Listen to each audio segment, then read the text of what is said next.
I guess I'm gonna pick up where Gregor left off. I started studying Cuban socialist systems and worker participation. And for the last couple of years, I've been sort of dedicated to having us in industrial relations reframe the way in which we ask these questions. When I looked at this and I'm like, what am I gonna say for 20 minutes about better work for a better society?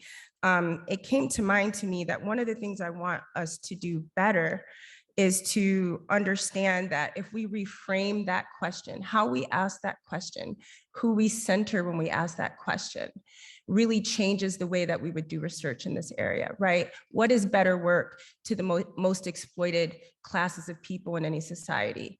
What is society to people who haven't been integrated fully or have been excluded historically?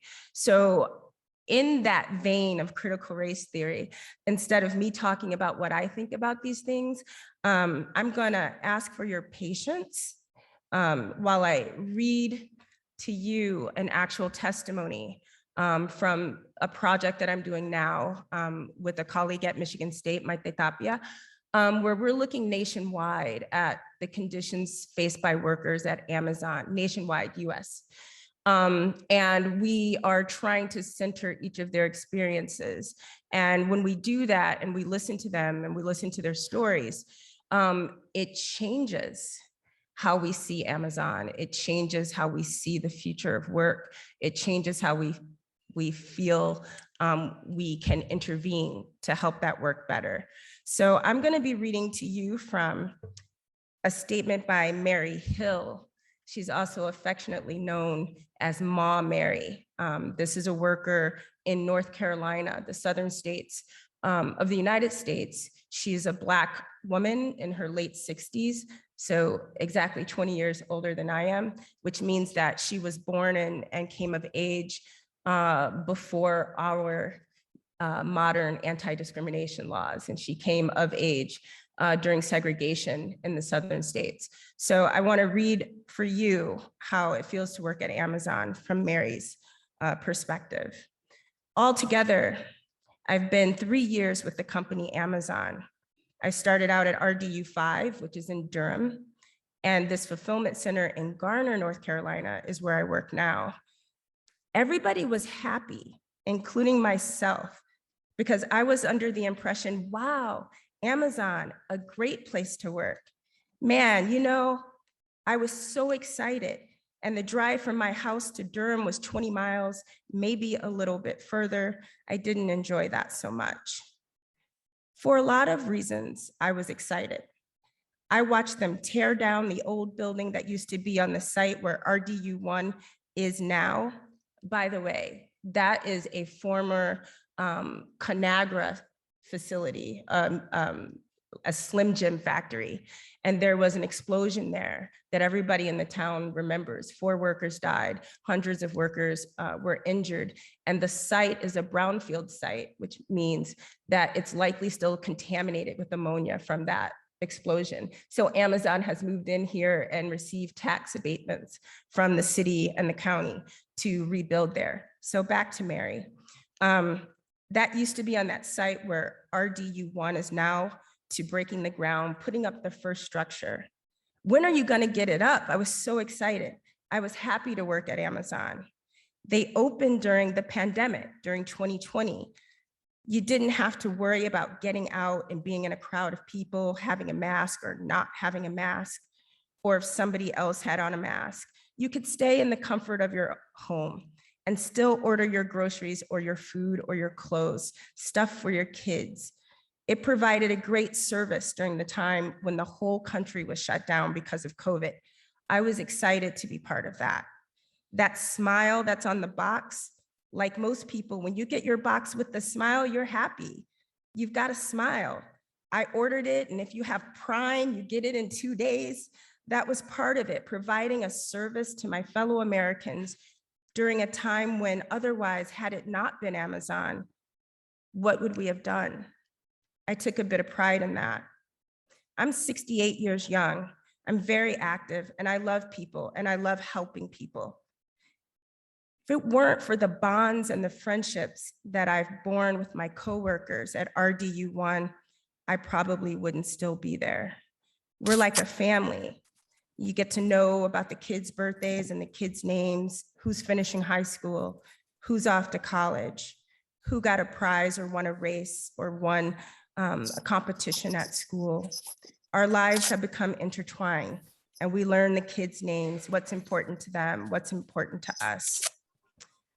Sometimes when they don't have enough work in my department, they will try to send you over to AFE1 or AFE2. Sorry, those are just departments. People most time refuse to go because it's too confined and COVID is still around. People are still contracting COVID and getting sick. A lot of people are refusing because now Amazon doesn't pay you for being off for COVID.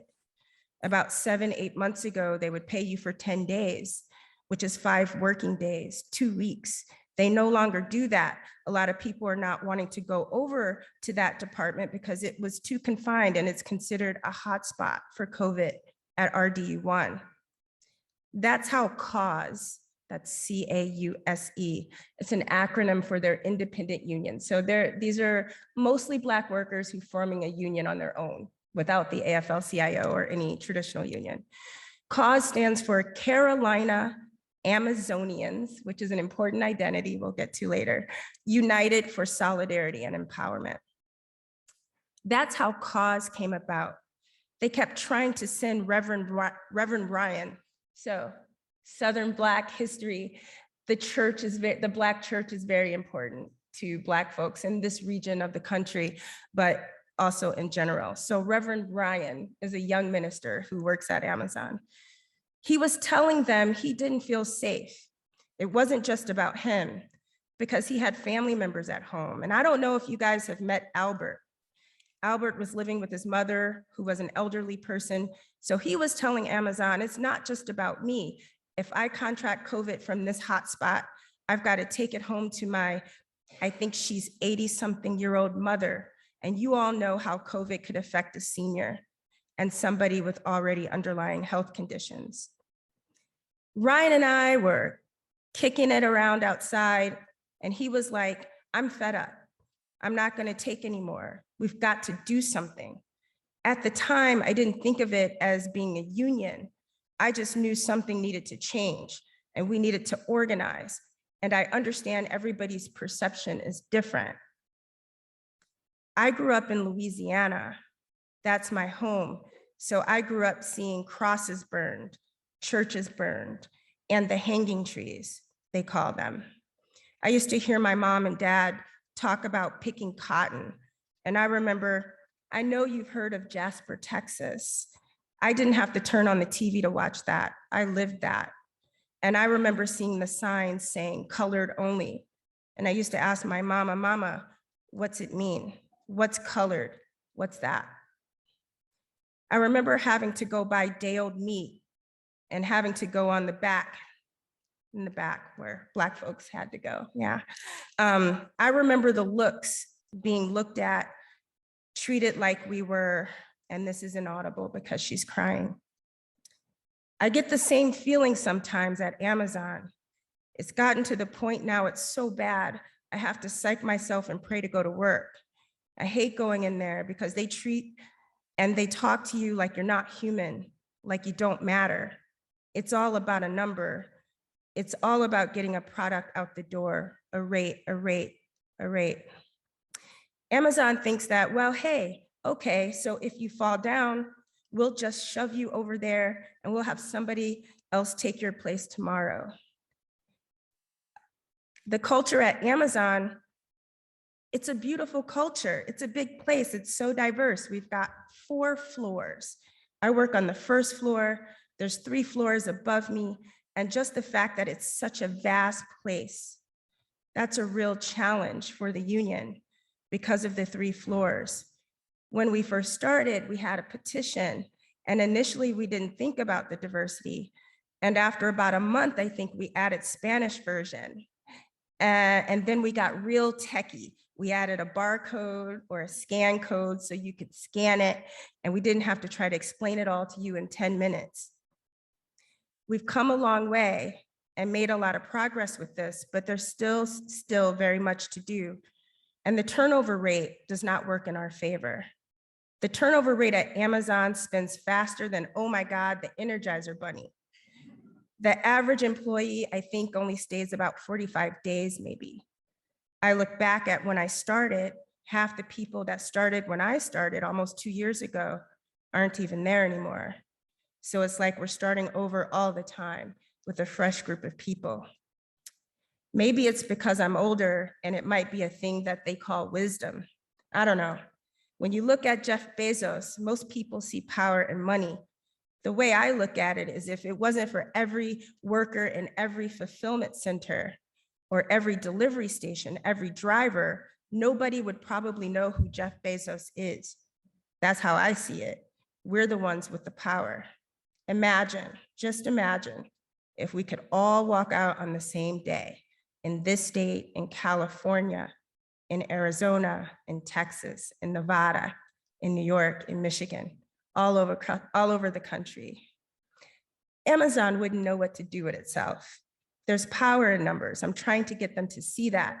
If we could all just come together and stick together, but see, it looks like Bezos has the power because he's got all the money, but we gave him that money. We helped him make that money. If it wasn't for every one of us and the sweat of our brow and our little hands toiling, he wouldn't have all those zeros, and he pays less taxes than I do. We call RDU1 the new plantation. We're just not picking cotton and chopping tobacco.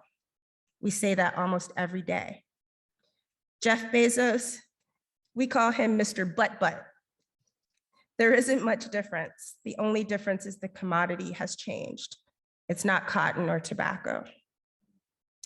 I don't mean any harm, guys. And at this point, she's turning to the white researchers on my team. So she's gonna say something about race. So she goes, I don't mean any harm to the white folks. But if the color of the manager's face changes, especially if it's a white guy, when he starts to get red in his cheeks, and I can see that a Black worker said something that's probably not sitting well with him, later they'll come over either to me or Reverend Ryan, and that's hard for me because some things are so traumatic, you try to bury them deep, deep. It's 2022, and I keep telling myself, we've made so many advances in science, in medicine, in technology. We still can't treat each other right. Why can't I treat you like you're a human being? What the hell does it have to do with the color of my skin? Nothing. If you peel us, we all look the same. And I told one of the guys at work the other day, a white guy, I said, you know what really galls me about this?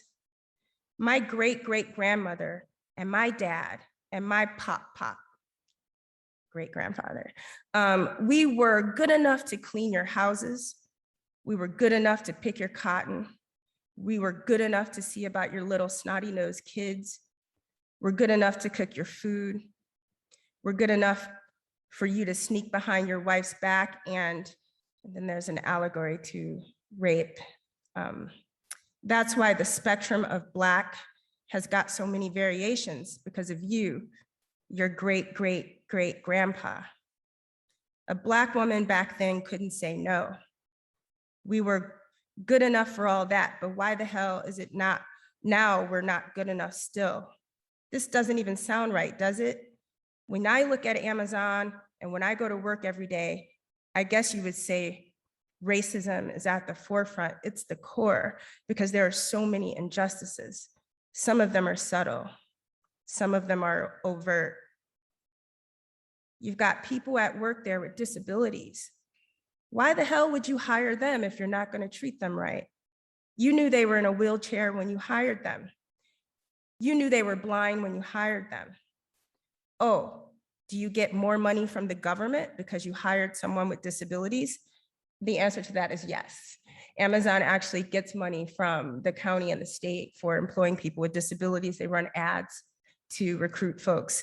How are you going to hold somebody in a wheelchair to the same rate you hold me to? Really? Did you even try to even fix any accommodations? How are you gonna hold him to a rate that you would hold me to? What's fair about that? I'm sorry. I get so passionate. I'm 68 years young. April 25th, I'll be 69 years young. I just went skydiving last October, guys, had a freaking ball. I'm working on my bucket list. I got skydiving out of the way. I'm a person in long-term drug recovery. I just picked up 9 years. I'm active in my home group. I sponsor ladies in recovery. I still turn cartwheels, man. I still got so much living left to do. If taking down Amazon starts taking up too much time, I can't finish my bucket list. I'm gonna have to do something because next I've gotta go ziplining, bungee jumping, hot air ballooning, and go on a cruise. The last flyering bit we had, handing out union leaflets, they called the police on. I think it was, I don't know if it was a news crew there, but they were all like, what are you guys doing? What's really going on? They were on the sidewalk. They didn't come on the property. Only employees can be on the property. I think the security kind of panicked because we had our signs that said, don't quit, organize. And we were holding them. And I think they kind of panicked a little bit because somebody said to tell the lady, what do you want us to do? You want us to call the police? And the supervisors at Amazon said no, they wanted to call SWAT, just like a special police, because we just had signs. We thought that was just ludicrous. You got a bunch of workers. We don't have weapons. We don't have bulletproof vests. We have no knee pads, and you want to call SWAT? Really? Maybe you need another job and go see a psychiatrist because that's crazy as hell. I don't understand that, right? We were handing out our leaflets. I don't know what his problem was, but that's some of our main challenges. A lot of people don't even believe I'm 68. They're like, Miss Mary, you can't be. You can't be 68. Yes, I am. You want to see my ID? My daddy taught me as a little girl, nothing beats a failure but a try. Don't ever be afraid to do what's right. That's not going to always be met with open arms, but you do the right thing and you treat people the way you want to be treated. And that's the end of Mary's testimony. So I took a lot of time with that. And I think I wanted to do that because number one, I promised to give her a platform, right? So this is part of that. This is part of a larger study of Amazon's use of policing, especially in the United States. Most of these facilities that they're opening, they are targeting, obviously, communities that are mostly immigrant, mostly brown and Black immigrants, right? And in the South, yeah, these are impoverished states, right? I could have read you another statement from a surgeon who had just fled Venezuela, who his wife was a head of human resources in Venezuela, but now they work side by side with Mary at Amazon. And if we listen to his story, we get a whole different version of Amazon, right? Amazon becomes not only oppressor that we all would write about, right? But it also becomes savior. If not for Amazon, where would I work, right? And that tears apart whole communities, right? Not just Black versus brown, but within community, right? Mary, who wants to unionize, thinks that she can make better work, right? But everyone else who lives in that community where there's no work, especially since COVID, especially since the Conagra explosion, are like, don't run Amazon out of town. This has obvious implications for what we think about is the solution to the working conditions at Amazon, right? It makes us problematize traditional union approaches, right? And do they match the folks that they're trying to organize, right? Do we know about each other's situations and conditions in order to build a solidarity? That's not about ignoring difference, but building a solidarity that acknowledges the unique way in which this system is exploited. So I'm running out of time, but I wrote a list of things that would be complicated for us asking this better work, better society question with the critical race lens. So I pointed out already, Amazon its role as savior and oppressor, a but and, right? I think it complicates our understanding of why workers mobilize or not. I think it complicates our understanding of intra-group differences between identity groups. And I think it complicates our understanding of the role of unions, the role of the state, right? And the role of capital. Amazon, in many ways, is exploiting failures of the state, right? By employing an underemployed and undersecure group of people. So I'm out of time. I'll leave it there for question and answer.